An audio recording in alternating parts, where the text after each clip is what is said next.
네, 이번 시간은 별도의 특강 주제로 말씀을 드리고자 합니다.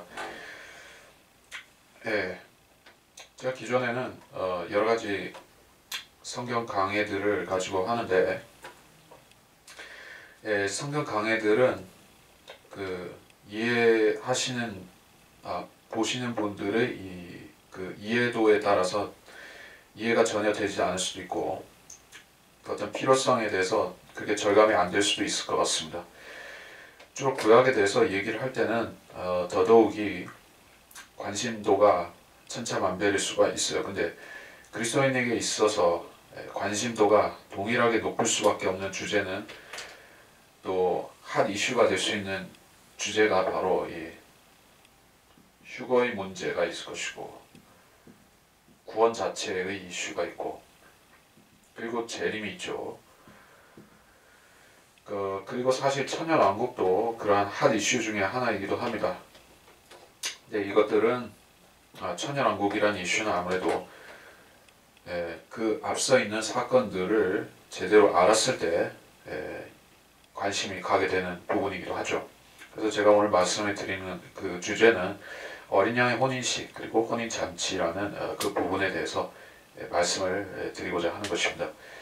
자, 이 용어 자체도 우리가 명확하게 하기 위해서는 성경 본문을 먼저 봐야 되는데, 지금 보고자 하는 것이 요한계시록 19장에 있습니다. 19장 7절로 8절의 말씀을 저는 보겠습니다.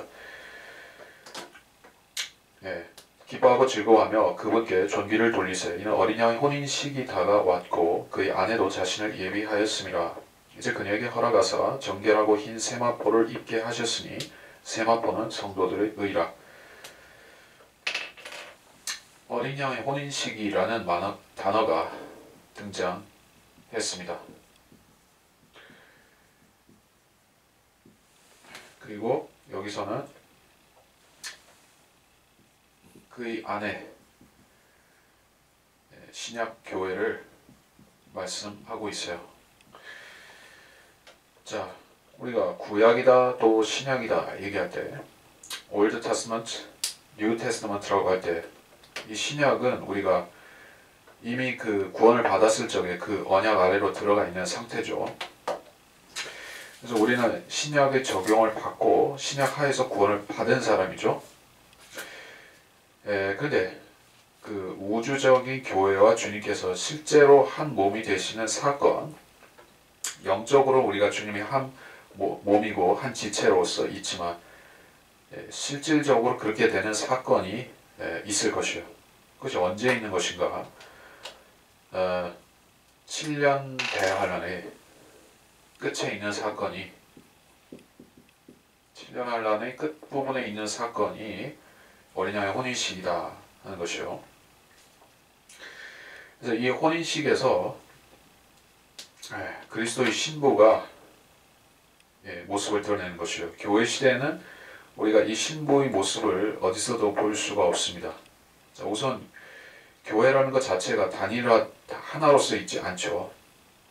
영적으로는 우주적인 교회의 망정, 이 땅의 실체로서 드러난 교회들은 천차만별, 소위 말해 교단도 틀리고, 지역 교회들도 가지각색이고, 신학도 부류가 많고, 사람들의 그 믿음도 근본적인 부분에 있어서까지 차이가 있는 것이요. 근데 그 중에 진짜 그리스도인들은 최소한 구원론에 있어서는 똑같죠. 그래서 같은 동질 의식이라는 것이 구원론에서는 구별이 됩니다. 근데 그 의식이라든지 그 전통이라든지 많이 다른 것이요. 근데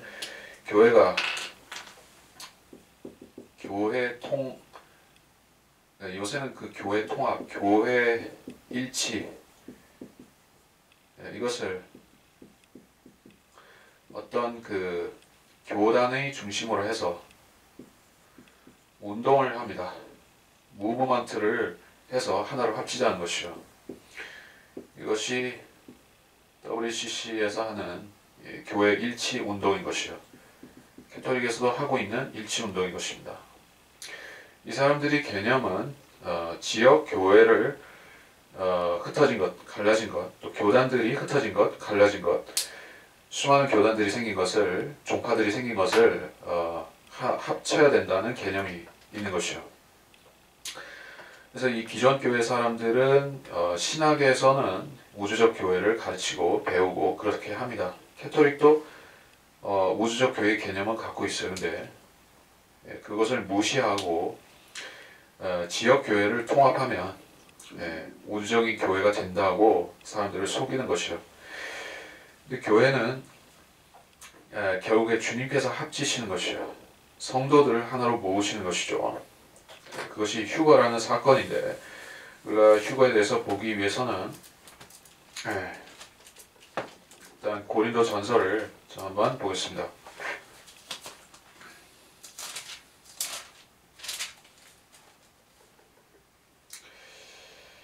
고린도전서 15장 51절로부터 그러나 내가 너희에게 한 가지 신비를 말하노니 우리가 다 잠잘 것이 아니요 오히려 우리가 모두 변화될 것이니 우리 마지막 나팔소리 눈 깜짝하는 순간에 그러하리라. 나팔 소리가 나면 죽은 자들이 썩지 않은 몸으로 일으켜지며 우리도 변화되리라.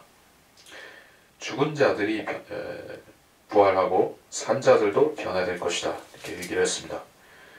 자, 지금은 교회가 아무리 통합운동을 하고 하나로 합치자고 해도 결코 하나가 될 수가 없습니다. 왜냐하면 근본적인 이유는 죽은 성도가 산 성도가 합칠 수가 없기 때문에 그래요. 이것을 신학적으로는 승리한 교회다. 승리한 교회라는 것은 하늘나라 같다는 뜻이죠. 그리고 전투하는 교회. 전투하는 교회라는 것은 이 지상에 있는 교회라는 뜻이죠. 영적 전쟁, 영적 싸움을 하고 있는 교회는 이 지상에 있지 하늘에는 있는 교회는 승리한 교회죠. 왜냐하면 하늘나라에서는 싸울 일이 없으니까. 자, 죽은 성도와 산 성도는 갈라져 있습니다. 저쪽은 셋째 하늘 낙원에 있고 이쪽은 이 땅에 있습니다. 둘은 서로 교류할 수 없고 이쪽에서 저쪽한테 뭐라고 할 수 없고 지침을 줄 수 없고 교제할 수도 없어요. 죽은 성도와 산 성도가 교제할 수 없습니다. 우리는 그곳에 그들이 잘 있다는 것은 알지만 그들과 안부 인사를 할 수는 없죠. 그래서 교회는 지금은 이 교회조차도 수많은 교단들, 종파들 그렇게 찢어져 있을 뿐 아니라 이 사람들과도 합쳐지지 못한 것이요. 근데 누가 이것을 언제 합친다는 얘기죠? 주님께서 휴거 때 교회를 죽은 성도의 교회, 산 성도의 교회를 통합해 버리신 것이죠.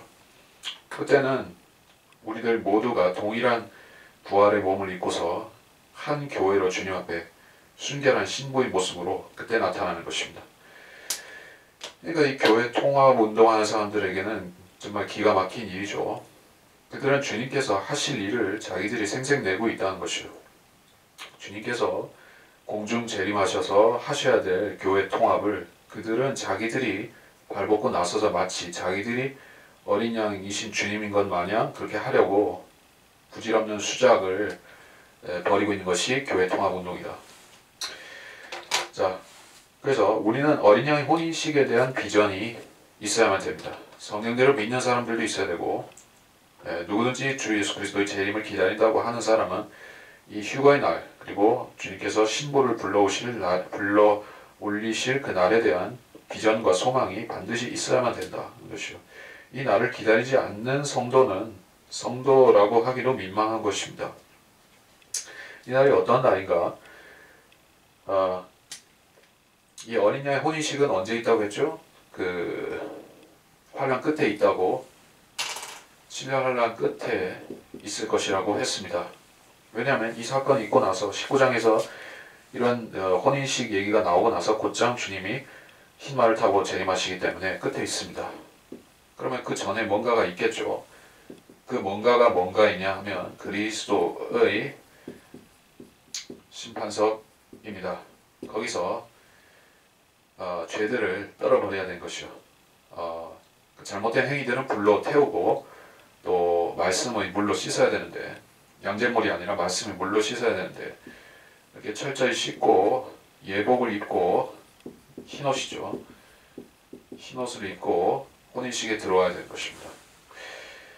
그래서 그의 아내도 자신을 예비하였음이라 라고 말씀하죠.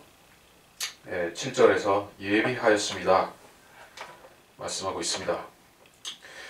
많은 사람들이 신부단장 어디에서 주로 그 얘기를 하냐면은 시한부 종말론 계통에서 신부 준비하자, 신부 준비 카페도 있고 무슨 신부 예비하자, 신부 단장하자 이런 용어들을 가지고 사람들한테 미혹을 하는 것이요. 자, 성도들은 그리스도의 재림, 공중 재림을 기다리고 사는 것입니다. 근데 그것은 신부 단장이 아니에요. 신부 단장은 전투 행위가 아니죠. 그리스도의 교회는 이 땅에서 전투하는 교회라고 했어요. 산성도는 전투하는 교회, 영적 전쟁하는 교회. 우리는 여기서 연지 본지 찍고 신부 준비하는 교회가 아니라 마귀와 싸워야 되는 것이요. 영적 전쟁을 하는 교회죠. 근데 어떤 사람들은 신부 단장, 연지 본지 찍고 신부 화장하자고 하는 사람들은 이 사람들은 영적 싸움 안 하는 사람들입니다. 그 사람들은 싸움 대신에 연지 본지 찍고 뭐 하자는 것은 결국에 시한부 종말론이죠. 주님 오실 때가 가까우니까 이제 싸우지 말자는 것인데, 자, 그렇게 해서는 안 됩니다. 그리스도인들은 영적인 무장을 하고 지금은 싸워야 됩니다. 그것도 피가 나도록 싸워야 되는 것이요. 피 흘리도록 싸우지는 않은 성도들이 있습니다. 바울에 의하면. 그러나 우리는 마귀와 철저하게 마귀가 대적해서 싸워야 되는데 그에 관해서 빌립보가 아니라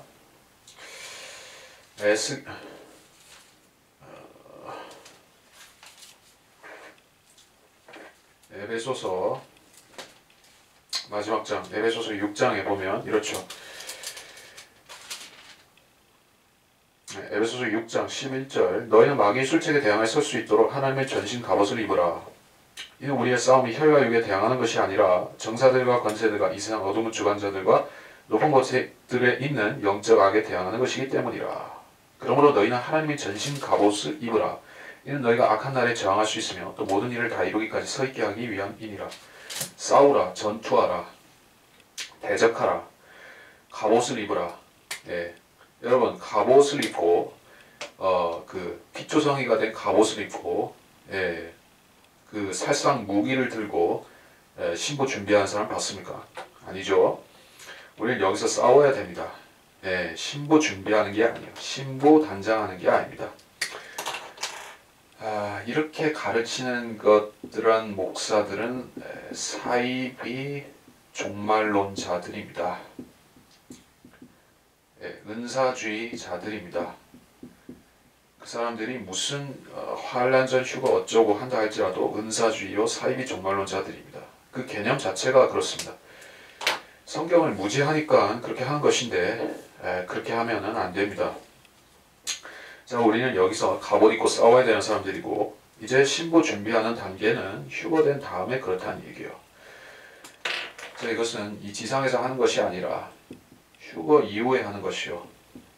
어디서? 그리스도의 심판석에서 단장이 되는 것이다. 거기서 불로 태울 건 태우고 말씀의 물로 씻고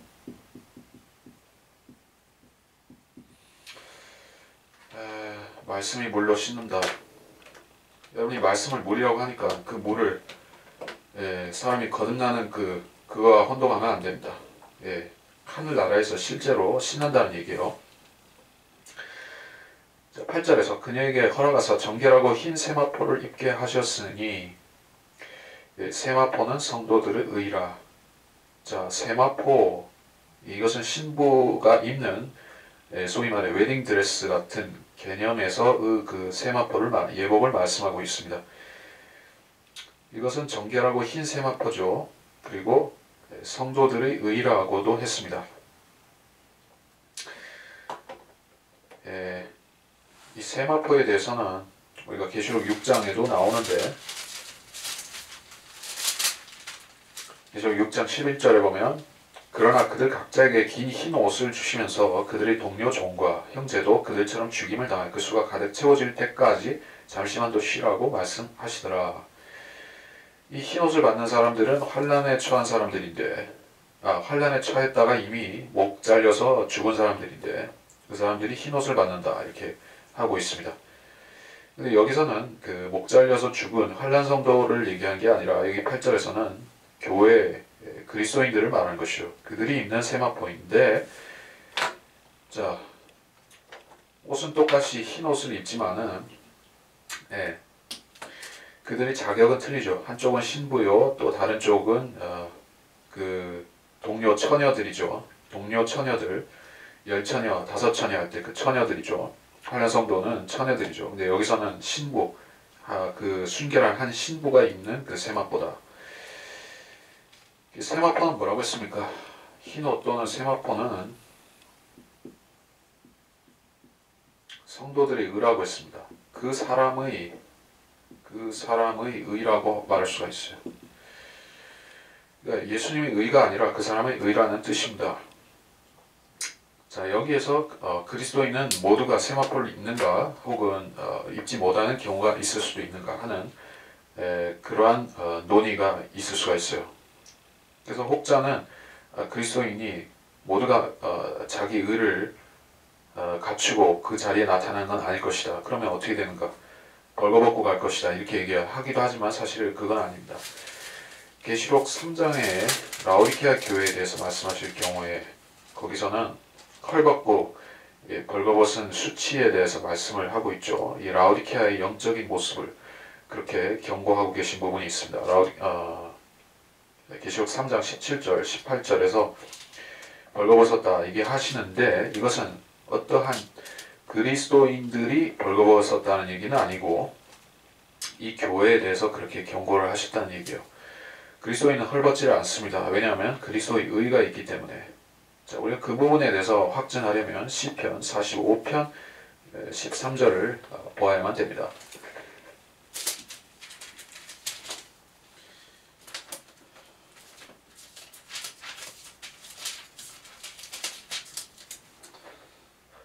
시편 45편 13절 왕의 딸이 안에서 온갖 영화를 누리나니 그녀의 옷은 금으로 짰도다. 시편 45편에서 그리스도께서 어린 양께서 신부와 그 혼인잔치에 혼인식에 들어가시는 모습이 묘사가 되고 있습니다. 그래서 거기에서 여기서 신부는 왕의 딸로 묘사가 됐는데 왕의 딸이 그 안에서 영화를 누린다. 그 하늘나라에서 혼인식에 들어간 것. 근데 무슨 옷을 입고 있는가? 금으로 짠 그 옷을 입고 있다 얘기를 하고 있습니다. 금으로 짰다는 게 여기서 금으로 짰도다는 것은 순금실로 짰다는 얘기예요. 통으로 금으로 짰다는 얘기예요. 그런데 14절에서는 그녀가 수놓은 옷을 입고 왕께로 인도될 것이요 그녀를 따르는 그녀의 동료 처녀들도 왕께 인도된다 이렇게 얘기를 하고 있어요. 그렇다면 자동적으로 금으로 짠 옷이 곧 수놓은 옷을 말하는 것인가? 그건 아니라는 얘기입니다. 왜냐하면 여기서는 금으로 통금실로 짰다는 것이고 14절에서는 수를 놨다는 것이기 때문에 개념이 틀린 것입니다. 그래서 여기서 수놓은 옷이라는 것이 이 천사들이 입는 옷, 그 흰 옷, 세마포 옷 그것을 말한다 이렇게 보는 것입니다. 그래서 수놓은 옷은 신부가 입는 그 겉에 입는 그 웨딩드레스 개념의 겉에 입는 옷이고 13절에서 말하는 금으로 짰다 하고 하는 이 옷은 겉옷 안에다 받쳐 입는 속옷 같은 개념인 것이요. 속옷입니다. 속옷. 자, 그래서 그리스도인들은 두 가지를 입습니다. 그리스도께서 전가해 주신 의, 전가받은 의가 있어요. 이것이 시편 45편 우리가 본 13절에서 봤던 금으로 짠 옷이고 금이라는 것은 신성을 가리키죠. 금으로 짠 옷. 이게 우리가 기본적으로 받은 옷이고 거기에 플러스 해서 겉에다가 세마포 그 사람의 의, 성도의 의에 해당하는 옷을 입어야 된다. 이 겉옷이다. 이 겉옷이 없을 수도 있느냐? 확증은 할 수 없지만 이게 빠졌을 수도 있겠죠. 하지만 문제가 없습니다. 헐벗을 우려는 없습니다. 벌거벗을 우려는 없습니다. 왜냐하면 이건 있기 때문에. 예. 근데 우리하고 차이가 있는 사람들이 있어요. 혼인잔치. 잠깐만, 혼인잔치에 대한 다른 복음서를 살펴보겠습니다.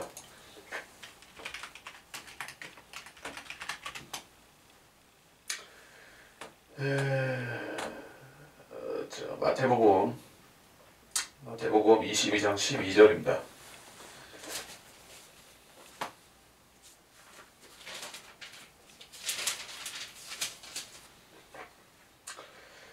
그에게 말하기를 11절부터 마태복음 22장 11절로부터 왕이 손님들을 보러 들어가서 거기에 예복을 입지 않은 한 사람을 보고 그에게 말하기를 친구여 그대는 어찌하여 예복도 입지 않고 여기에 들어왔는가 라고 하니 그가 아무 말도 없었느니라.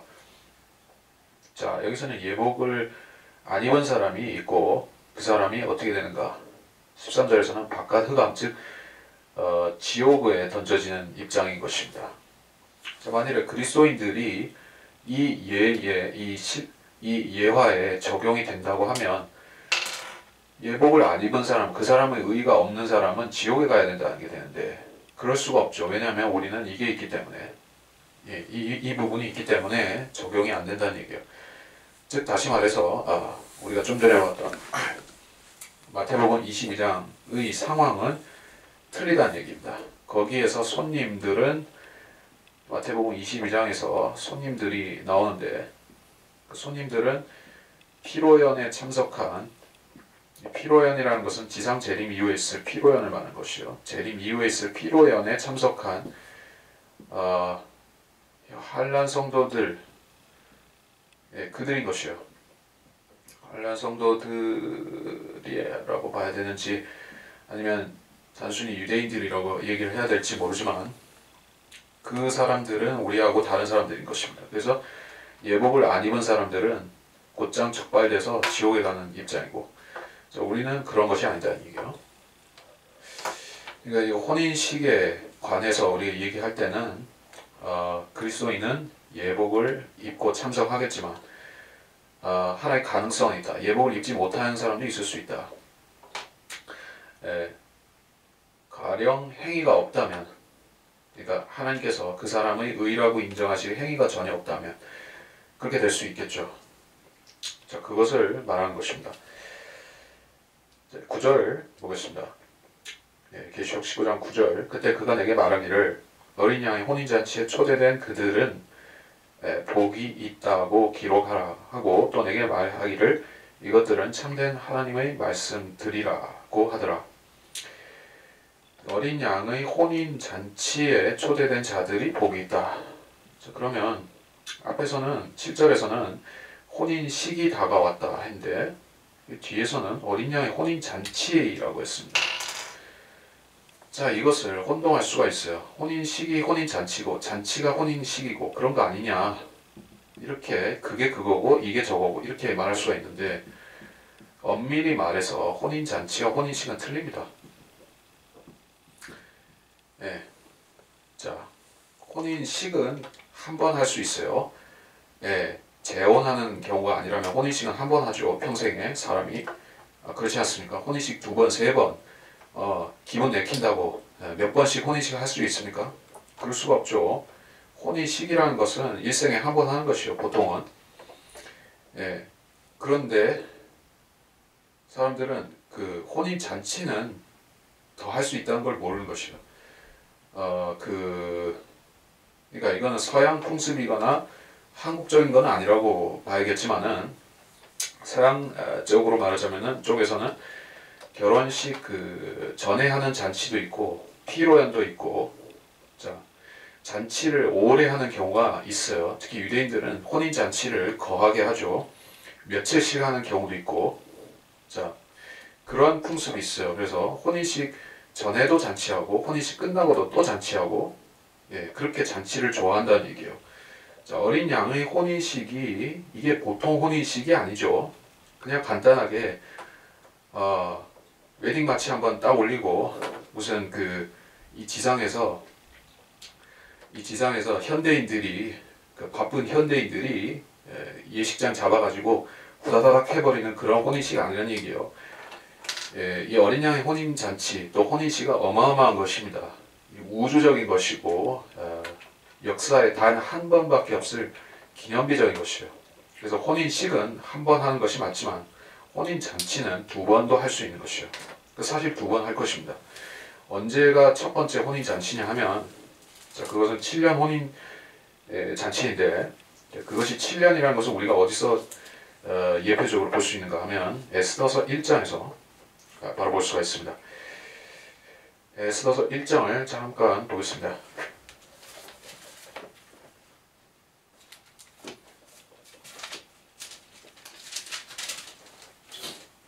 자, 에스더서 1장은 에스더 1장 5절 이 날들이 다 끝나자 왕이 수산궁에 참석한 크고 작은 모든 이들에게 왕궁의 정원 뜰에서 7일간 잔치를 베풀었는데 7일간이라고 했어요. 7일간 계속되는 이 잔치는 에스더서에서 하나의 예표를 형성하고 있어요. 그것은 하늘 나라에서 어떤 잔치를 하는 것이요. 여기서 7일 낮과 7일 밤이다 하는 것은 이스라엘이 7년 동안 고난을 당하는 그때와 중복이 되죠. 하늘에서는 그 7년 동안에 걸쳐서 잔치가 있을 것이다 얘기요. 자, 이 개념을 많은 무천년주의자, 역사적 전천년이라든지 기타 세대주의 종말론을 받아들이지 않는 기존 교회, 기존 목사들은 이것을 거부합니다. 왜냐하면 이 땅에서 엄청난 고난이 있는데 어떻게 하늘에서 잔치할 수 있느냐 이런 개념을 가지고 얘기를 합니다. 근데 자, 생각해 봅시다. 하늘나라라는 곳에서 그렇다면은 이 지구상에서는 6천년이라는 역사 동안에 얼마나 많은 수많은 전쟁들이 있었던 것이요. 심지어 20세기에는 2차례의 어마어마한 세계대전이 있었죠. 1차 세계대전, 2차 세계대전. 그 외에도 한국전쟁이라든지 월남전이라든지 이라크 전쟁이라든지 수많은 전쟁으로 수많은 사람들이 수백만, 수천만의 사람들이 죽어졌는데 그렇다고 해서 하늘에서 사람들이 계속 울상을 하고 다녀야 됩니까? 그런 건 아니죠. 하늘나라는 그런 개념이 아닙니다. 사람들이 하늘나라라는 개념 자체를 모르는 것이에요. 그래서 땅에서 대환란이 있는데 어떻게 하늘에서 잔치하느냐 이런 무식한 소리를 하는데 그거는 아닙니다. 자, 그래서 어린 양의 혼인 잔치가 일단은 하늘에서 7년 동안 있을 것이에요. 혼인 잔치가 7년 동안 있을 것입니다. 이건 전야제죠. 전야제. 7년 잔치. 이것도 잔치입니다. 어린 양 혼인 잔치인데 자, 9절에서 말씀하는 이 혼인 잔치는 피로연을 말한다. 이렇게 보는 것이 타당합니다. 우리가 아까 마태복음 22장에서 그 손님들이 초청된 잔치가 있죠. 그것이 지상 피로연이라고 했습니다. 이 피로연은 어린 양의 신부와 어린 양이 허니문을 앞서서 벌이는 잔치인 것이요. 허니문은 1000년 동안 있죠. 1000년의 안식, 그때가 허니문인 것입니다. 그 전에 잔치 벌이고 가는 것이요. 이것이 마태복음 22장이고 여기서 말씀하는 이 어린 양의 혼인 잔치라는 것이 이것과 같다고 보는 것이 더 타당을 합니다. 이 7년 잔치라기보다는 이쪽을 말한다고 보는 게 타당한 이유가 왜냐하면 거기에 초대된 그들은 복이 있다 이렇게 말씀을 하고 있기 때문에 그렇습니다. 그러면 초대된 손님들에 대해서 우리가 보자는 겁니다. 이게 교회를 말하는 것은 아닙니다. 왜? 교회는 신부이기 때문에 신부와 초대된 자는 틀리죠. 자, 교회는 신부의 자격이지 손님이나 열처녀, 다섯처녀 이런 게 아닙니다. 동료 처녀가 아니에요. 교회는 주인공입니다. 혼인식의 주인공은 신랑과 신부죠. 혼인식 주인공. 1번이 신랑이 있어야 되고 2번이 신부가 있어야 됩니다. 여기까지만 있어도 혼인식은 성립할 수가 있어요. 물론 거기에 주례도 있어야 되고 하객들이 있어야 되고 신랑 친구, 신부 친구 그리고 가족들 있어야 되겠지만 1차적으로 신랑이 있어야 되고 그 다음에 신부인데 신부가 주인공인데 신부가 어떻게 참석자가 될 수 있냐 말이에요. 신부는 참석자 혹은 손님이 아닙니다. 신부는 메인 호스트인 것이에요. 자, 그렇기 때문에 여기서 초대된 그들이라 할 때는 이건 신부가 아닙니다. 더구나 복수 그들인데 이거는 교회 시대 사람들을 얘기하는 것이 아니라 성도들을 얘기하는 것이 아니라 환란 시대 구원받은 사람들 그리고 구약 시대에 구원받았던 사람들 그리고 이 땅에서 그 환란을 버티고 살아남은 유대인들 그들을 전부 합쳐서 그들이 여기서 초대된 자들인 것이에요. 우리가 마태복음 22장을 잠깐 다시 가서 볼까요? 자, 그래서 쭉 보다 보면 22장 앞에서부터 쭉 보다 보면 2절에서 천국은 마치 자기 아들을 혼인시킨 어떤 왕과 같으니 왕이 혼인잔치에 초대받은 사람들을 불러오라고 하여 자기 종들을 보냈으나 그 사람들은 오려고 하지 아니하였느니라. 이 혼인잔치에 초대받은 사람들이다. 혼인하기 위해서 온 사람들이 아니라 혼인잔치에 초대된 사람들이다. 손님들이다. 이렇게 얘기를 하고 있어요. 그래서 이것이 요한계시록 19장 7절로 9절 우리가 본 그 본문과 직결되는 것이에요. 그래서 그 사람들은 혼인잔치에 오는 그 별개의 사람들이고 교회가 아니란 얘기예요. 그러면 그 사람들이 혼인잔치에 들어올 수 있는 때가 언제죠? 이 치명 혼인잔치에 그들은 들어올 수 있나요? 네, 들어올 수 없습니다. 왜냐하면 환란 성도들은 7년 환란 거의 끝에 가서 휴거가 되고 그들은 겨우 혼인식에나 참석할 뿐입니다. 혼인잔치, 7년 혼인잔치에는 그들은 들어올 수가 없어요. 구약 성도도 들어올 수 없습니다. 환란 성도도 들어올 수 없습니다. 예, 이때는 교회만 있는 것이요. 이 교회를 위한 잔치죠. 그렇게 보면 교회를 위한 7년 잔치인 것이요. 예, 그리고 교회가 혼인식에 들어가는데 그때서야 구약 성도들과 환란 성도들이 들어와서 혼인식에 참석을 하는 것이고 이 사람들은 나중에 피로연에 가서 다시 참석해야겠죠. 유대인 남은 자들도 거기에 들어오고 자 그래서 어린 양의 혼인잔치에 초대된 사람들은 복이 있다 할 때 이 사람들은 교회가 아니라 다른 시대 구원받은 그 유대인들과 이방인들이 될 것이다. 그래서 그 사람들이 환란 시대에 구원받은 사람들로서 계시록 7장에 나오죠. 계시록 7장 13절에 그때 장로 가운데 한 사람이 대답하여 나에게 말하기를 흰옷을 입은 이 사람들이 누구며 어디서 왔느냐 하기에 내가 그에게 말씀드리기를 주여 당신이 아시나이다 하니 그가 내게 말하기를 이들은 각 족속과 민족들, 족속들, 백성들, 언어들에서 왔다. 이게 7장 9절에서 그런 민족들을 얘기를 하고 있습니다. 환란 시대 구원받은 사람들. 그 사람들은 대환란에서 나와서 환란 끝에 휴거가 될 것이고 휴거되어서 셋째 하늘에서 어린 양의 혼인식에 참석했다가 주님과 함께 이 지상으로 내려와서 그 다음에 비로소 피로연 어린 양의 혼인식의 뒤풀이 후 피로연에 참석해서 잔치를 즐기게 될 것이다. 그래서 우리가 19장에서 보았던 그 혼인잔치는 결국에는 이 지상의 혼인잔치를 얘기하는구나 피로연을 얘기하는구나 한 것을 우리가 알 수 있어요. 자 다시 정리를 하고 여러분에게 꼭 인지를 시키고 넘어가고자 하는 사실은 다시 말해 혼인잔치와 혼인식을 혼동하지 마라. 이게 저거고 저게 이거라는 식으로 물타기를 하면 안 된다는 것이요. 교리는 교리이기 때문에 나눠서 꼭 아셔야만 됩니다. 우리는 혼인식, 혼인잔치, 전야제의 혼인잔치, 그리고 뒤풀이 혼인잔치 성도들은 다 들어가죠. 교회시대 성도들은 이 세 가지 다 들어가죠. 근데 환란시대 성도들은 두 가지까지만 참석할 수 있어요. 구약 성도들도 두 가지까지만, 즉 혼인식과 뒤풀이 잔치만 들어갈 수 있습니다. 그리고 이 지상에서 휴가되지 못하고 지상에 남아있던 유대인들은 마지막 한 가지만 참여할 수가 있어요. 세 가지 참여하는 사람 교회시대 성도, 두 가지만 참여하는 사람 환란시대 구약시대 성도, 그리고 고작 한 가지밖에 참석 못하는 사람이 환란을 끝까지 견딘 유대인들. 자, 그것을 우리가 정리합시다. 이 주제에 맞게 제가 강의를 했습니다. 어린 양의 혼인식 앤드 혼인잔치 개념을 알고 넘어가자. 자, 그래서 할 얘기는 일단 여기까지 했습니다. 시간적으로는 충분히 한 거 같고, 예, 주제에 부합하게 했습니다. 우리가 이 하늘에서 있을 또 이 땅에서 있을 혼인잔치에서는 주님께서 실제적으로 새 포도주를 갖고 나오실 것이요. 그리고 그것을 주실 것입니다. 이 포도주라는 것은 언약의 표시죠. 우리가 주님께서 행하신 그 카나의 혼인잔치 표적, 물을 포도주로 만드신 그 표적을 잠깐 보고 마치도록 하겠습니다. 요한복음 2장인데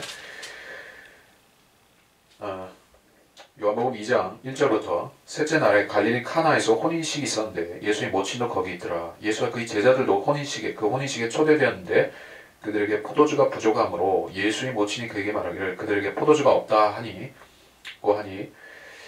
자, 여기서 시작되어서 주님께서 물을 포도주로 만드시는 첫 번째 공개 이적을 행하시는 모습입니다.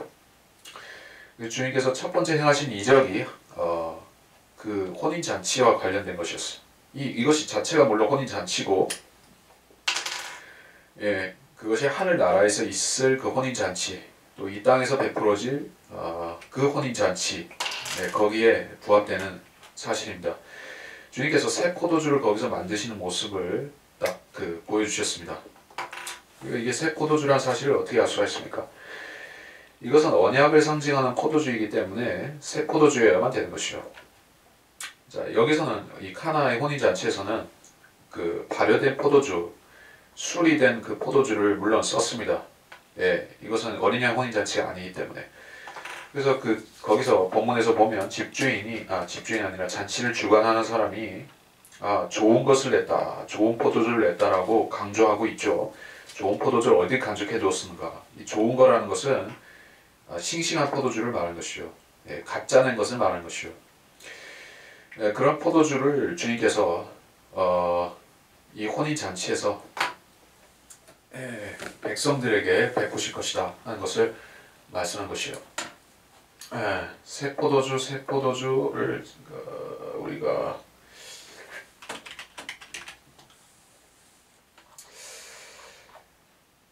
성경의 많은 포도주에 관한 구절들 가운데서 이사야 25장 6절을 보면 또 이 산에서 만군의 주께서 모든 백성에게 영양 많은 기름진 것들과 찌기가 가라앉은 잘 정제된 포도주로 기름진 것들의 축제와 찌기가 가라앉은 포도주의 축제를 마련하시며, 자, 이게 지상에서 있을 그 피로연 그 잔치를 말하는 것이요. 그리고 새 포도주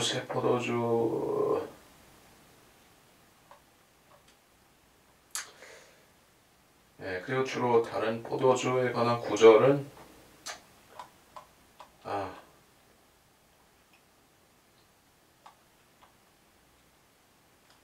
아니다. 여기까지로 충분할 것 같습니다. 그 포도주에 관한 구절이 바로 혼인잔치를 말하고 있다. 그리고 이 산에서 한다라고 말씀하셨죠. 분명히 우리가 성경에서 그 주님께서 재림하시면 그냥 쭉 천연한 게 아니라 잔치가 있다는 것을 우리가 꼭 기억하고 넘어가야 될 것입니다. 그것은 이 땅에서 구원을 받은 모든 민족들까지도 참석하게 될 것이다 하는 것을 우리가 알아야겠습니다. 양과 염소를 분리시키죠. 마태복음 25장에서. 거기서 분리된 자들 가운데서 염소로 판정된 자들은 바깥 어둠으로 들어갈 것이고 흑암으로 들어갈 것이고, 양으로 분류된 자들은 주님의 왕국에 들어올 것이요. 그 사람들은 예복을 입고 혼인잔치에 들어올 것입니다. 그 혼인잔치에 들어온 자들은 복된 자들로서 주님의 천년 왕국을 상속받고 거기서 천년 동안 복을 누릴 그 사람들인 것입니다. 자, 혼인잔치라는 것은 그래서 교회에만 일방 적용되는 것이 아니라는 것을 알아야 됩니다.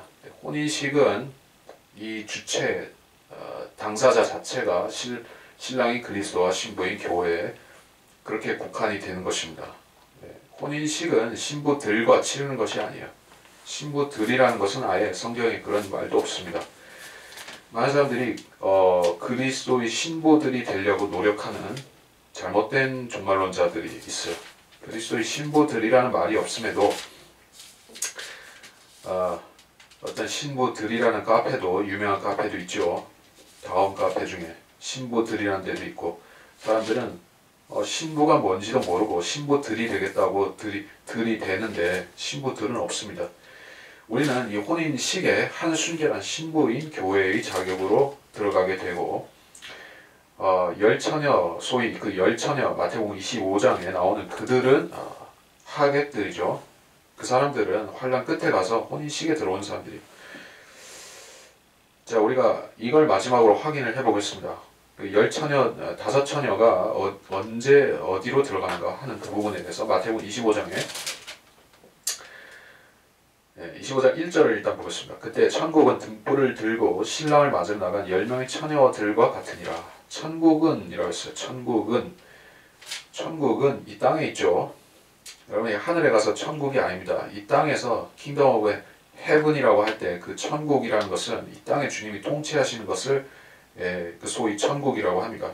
천국의 비유이기 때문에 저 하늘나라 생각하고 착각하면 안 돼. 이 땅을 얘기하는 거예요.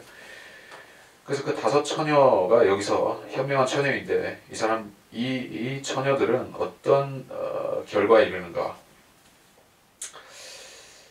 10절에 그들이 기름을 사러 간 사이 신랑이 왔으니 준비하였던 처녀들만 그와 함께 혼인식에 들어가고 문은 닫혔더라.